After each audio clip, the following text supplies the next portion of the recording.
Shalom, on a ici une question de Thierry. Je voudrais savoir si l'eau doit être apportée par l'extérieur ou ça peut être l'eau également qui est à l'intérieur du fruit qui rend l'obligation de faire Netilat Yadayim sans la bracha avant de manger le fruit. J'en ai parlé la dernière fois.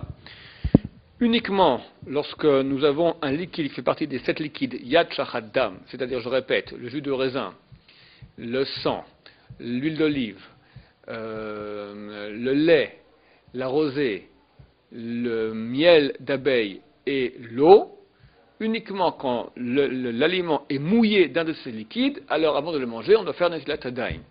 Tous les jus, c'est-à-dire tout ce qui est produit par une pression d'un aliment, que ce soit du jus de poisson, tu presses du poisson, de la viande ou n'importe quel fruit et légumes, si on a un plat, un aliment qui est mouillé avec un de ces jus-là, on ne doit pas faire Netilat Yadayim.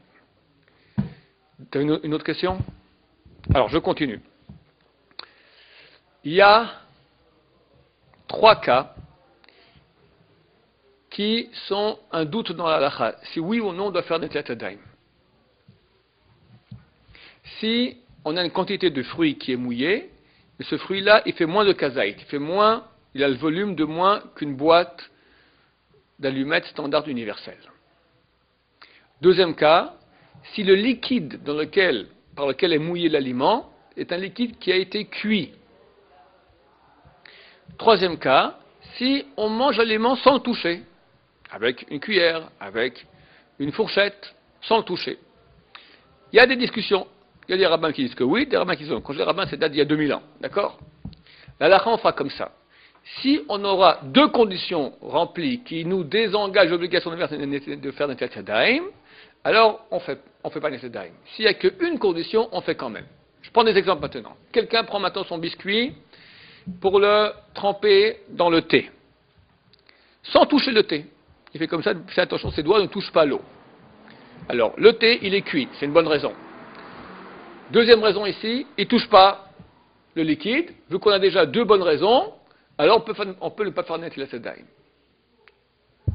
Un autre exemple, comme ça je prends plusieurs exemples, à la fin les choses seront claires. Je prends maintenant un biscuit, mais un petit biscuit qui fait moins qu'une boîte d'allumettes standard universelle. Et je le trempe dans le thé, mais je touche avec mes doigts le thé.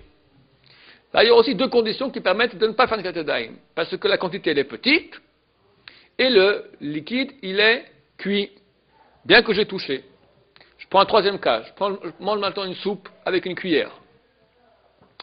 Je ne touche pas les aliments qui sont dans la soupe, il y a une soupe, je ne sais pas moi, avec des pâtes dedans, d'accord? Je prends des pâtes. Le liquide, il est cuit, c'est une soupe. La quantité, c'est plus de kazaït qu'une boîte d'allumettes standard universelle, mais je ne touche pas. Alors, est-ce qu'il y a ici 2 raisons pour ne pas faire? Oui, je ne touche pas les pâtes avec mes doigts, je ne mange pas la soupe avec mes doigts. Deuxièmement, le liquide, il est cuit, vu qu'il y a 2 conditions, je ne fais pas. Une compote de pommes. J'ai une compote de pommes maintenant. Le liquide n'est pas cuit. Les pommes font plus de kazaït.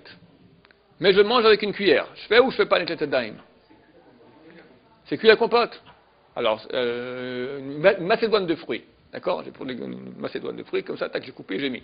D'accord? Il y a une quantité.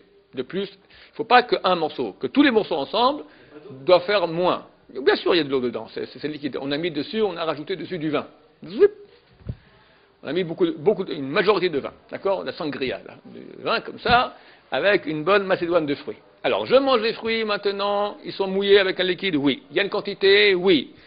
Il n'est pas cuit, mais je touche pas avec les doigts, qu'avec la cuillère. Je fais ou je fais pas? Je fais. Pourquoi? Parce que j'ai une condition qui désengage, pas 2 conditions. Bon, j'espère que c'est clair, et ainsi de suite pour tous les cas de figure. Baruch Adonai, le Rambam, amen.